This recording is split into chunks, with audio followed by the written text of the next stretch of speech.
नमस्कार, आपके साथ मैं हूं गौरव अग्रवाल। टीवी 9 भारतवर्ष पर आप सभी का बहुत स्वागत है और आप देख रहे हैं लीडर्स ऑफ ग्लोबल, भारत को समर्पित बिजनेस बादशाह, हमारा बेहद ही खास शो। कहते हैं सफलता की सबसे खास बात होती है कि वो मेहनत करने वालों पर फिदा हो जाती है। आज हमारे इस स्पेशल एपिसोड में देश के ऐसे ही दिग्गजों की बात जिन्होंने अपनी मेहनत, लगन और मजबूत इरादों की बदौलत सफलता की नई नई इबारत लिखी।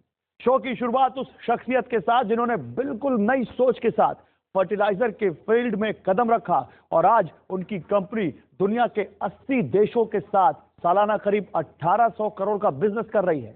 हम बात कर रहे हैं सल्फर मिल्स लिमिटेड की, जिनके प्रोडक्ट आज दुनिया भर के किसानों के लिए मददगार बनकर उनकी कमाई बढ़ा रहे हैं। एग्रीकल्चर, पेस्टिसाइड की और दूसरी लाइनों में वेंचर किया, लगा कि agriculture is going to be the future of this country. But 80 country में हम एक्सपोर्ट्स करते हैं, जिससे देश में इंपोर्ट का रिक्वायरमेंट न रहे। आत्मनिर्भरता मतलब आप स्क्रैच से, जीरो रॉ मटेरियल से चालू करो। भारत एक कृषि प्रधान देश है, ये बातें तो हम सभी बरसों से सुनते आए हैं।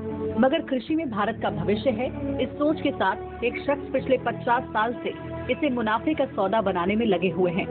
सिर्फ भारत ही नहीं, बल्कि दुनिया के हर कोने में फसल लहलहाए और किसान खुशहाल रहे, इसी लक्ष्य के साथ सल्फर मिल्स लिमिटेड लगातार बेहतरीन फर्टिलाइजर्स और एग्रीकल्चर न्यूट्रिशन बना रहा है। वो साल था 1964, जब एक सोच ने आकार लेना शुरू किया और आज करीब 50 साल के बाद वो अलहदा सोच देश ही नहीं बल्कि दुनिया के सबसे बड़े WDG प्रोडक्ट मैन्युफैक्चर कंपनी में तब्दील हो चुकी है, जिसका नाम है सल्फर मिल्स लिमिटेड। हालांकि कंपनी के चेयरमैन और मैनेजिंग डायरेक्टर दीपक शाह ने इसकी बागडोर 1971 में संभाली, वो भी अपने पिता की बीमारी की वजह से। मैं यूएस में था। 1971 जनवरी 4 तारीख को मैं इंडिया आया। मेरे पिताजी की तबीयत थोड़ी नरम थी। अमेरिका में नौकरी छोड़कर भारत आए दीपक शाह ने जब अपने पिता की कंपनी संभाली तो शुरुआत के कई साल मुसीबतों से भरे थे। कंपनी पर बेतहाशा कर्ज था। इस कर्ज को उतारने और कंपनी को उठाने में दीपक शाह ने दिन रात एक कर दिए, जिसका नतीजा है कि आज सल्फर मिल्स न केवल देश में बल्कि विदेशों में भी अपनी मजबूत पकड़ बना चुका है। आगे बढ़ते रहे, खाली कभी भी निराश नहीं हुए, डिसअपॉइंट नहीं हुए। बस एक ही गोल था, चलाना है, फैक्ट्री चलाना है, प्रोडक्शन करना है। कंपनी का पेड अप कैपिटल से 7 टाइम्स ज़्यादा डेट था। डेट बोले तो बैंक का था, ICICI फॉरेन लैंडिंग का था। तो और वो टाइम सर इंटरेस्ट रेट आज के जैसा 10% नहीं रहता था, 19% का इंटरेस्ट रेट में बैंक को और सब लोग को देता था। सल्फर मिल्स की कामयाबी का अंदाजा इस बात से ही लगाया जा सकता है कि आज 80 से ज्यादा देशों में ये प्रोडक्ट सप्लाई कर रहे हैं, जिनमें अमेरिका, ऑस्ट्रेलिया, न्यूजीलैंड समेत यूरोप, अफ्रीका और एशिया महाद्वीप के दर्जनों देश शामिल हैं। मगर ऐसा नहीं है कि दीपक शाह ने शुरू से ही फर्टिलाइजर का बिजनेस करने का ही सोचा था। हाँ, ये जरूर है कि एक बार खेती की जरूरतों के सामान तैयार करने लगे तो फिर इससे दिल का रिश्ता बनता चला गया। सल्फर पाउडर पहले बनाना चालू किया for rubber industries, tyre industries and agriculture के लिए भी चालू किया। उससे एग्रीकल्चर की लाइन में मुझे जाने को इंटरेस्ट आया और लगा कि agriculture is going to be the future of this country. कहते हैं जिसे कुछ खोने का डर ना हो वो कुछ भी पा सकता है, और यही दीपक शाह जी के साथ हुआ। माता पिता को गुरु मानकर, मेहनत को सबसे बड़ा सक्सेस मंत्र बनाकर दीपक शाह साल दर साल कामयाबी की बुलंदियां छूते गए। 2 लोगों के साथ शुरू की गई कंपनी में आज 1800 कर्मचारी काम करते हैं। दुनिया भर में सल्फर मिल्स के 800 से ज्यादा प्रोडक्ट रजिस्टर्ड हैं। करीब 200 इंटरनेशनल पेटेंट से सम्मानित किए जा चुके हैं और कभी 8 साल तक उधार चुकाने वाली कंपनी का सालाना टर्नओवर आज करीब 18 से 20 हजार करोड़ का है। और इन बड़ी बड़ी उपलब्धियों के बाद मकसद बस एक ही है, भारत को विदेशों से एग्रीकल्चर प्रोडक्ट ना मंगाना पड़े। 94 से हमने एक्सपोर्ट चालू किया। आज हम दुनिया के 80 से ज़्यादा देशों में हमारी प्रोडक्ट रीप ब्रांड से मिलेगी।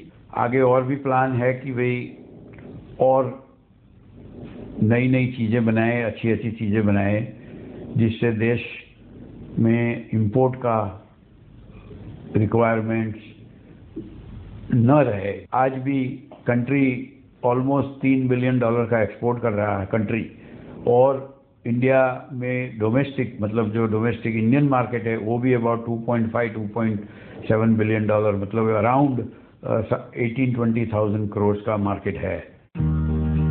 सोच जमीन से जुड़ी और नजर आसमान पर गड़ी हो तो सफलता हर कीमत पर कदम चूमती है।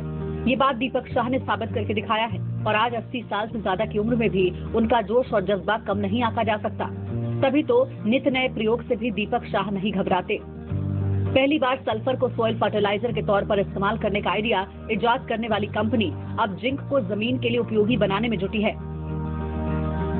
एक प्रोडक्ट जिसको हम सल्फर 80 WTG आज बोलते हैं, and we were the first in India, first in Asia and first in from many angles, and we developed that product indigenously.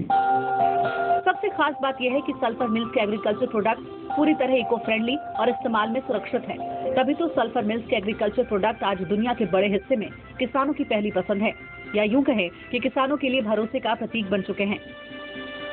हमारा गोल ये था कि भाई कोई भी प्रोडक्ट जो होवे वो सेफ टू यूज हो जावे, उसमें टॉक्सिक और इनफ्लेमेबल सॉल्वेंट्स जो होते हैं वो ना आवे। 5 दशकों का अनुभव समेटे दीपक शाह की माने तो बिजनेस में आगे बढ़ने के लिए प्रोडक्ट, टेक्नोलॉजी, एडवांसमेंट, रिसर्च और डिजिटलाइजेशन बेहद जरूरी है। इसके अलावा आपका गोल क्लियर होना चाहिए और किसी भी हालत में हौसले का साथ नहीं छोड़ना चाहिए। प्रोडक्ट, टेक्नोलॉजिकल एडवांसमेंट, आपका गोल क्लियर होना चाहिए। अच्छा थिंकिंग करो, स्ट्रेटेजी करो और काम करते रहो। दर्जनों देशों में प्रसिद्धि और अरबों की संपत्ति के बावजूद दीपक शाह देश हित के बारे में सोचना नहीं भूलते। तभी तो प्रधानमंत्री नरेंद्र मोदी के आत्मनिर्भर भारत के सपने को साकार करते हुए सल्फर मिल्स 0% इंपोर्ट के साथ आगे बढ़ रही है। आत्मनिर्भरता मतलब आप स्क्रैच से, जीरो रॉ मटेरियल से चालू करो। Industry must start from the scratch with a minimum cost raw material, original raw material, and it should take it to the final product of a consumer, and that is what I call Atmanirbhar Bharat. हम import करते भी थे sulphur, तभी भी हमने export चालू किया था। सल्फर मिल्स के साथ आज मेड इन इंडिया का सितारा दुनिया के बड़े हिस्सों पर जगमगा रहा है, मगर दीपक शाह का मिशन पूरी दुनिया का नंबर 1 एग्रीकल्चर सॉल्यूशन प्रोवाइडर बनने की है, जिसे पूरा होने में शायद ही कोई रुकावट नजर आ रही है। ये वो बिजनेस बादशाह हैं जिन्होंने अपनी मेहनत, लगन और हौसले के दम पर न सिर्फ कामयाबी की नई इबारत लिखी, बल्कि उन करोड़ों युवाओं के लिए इंस्पिरेशन भी बने जो जिंदगी में कुछ बड़ा करने का सपना देखते हैं।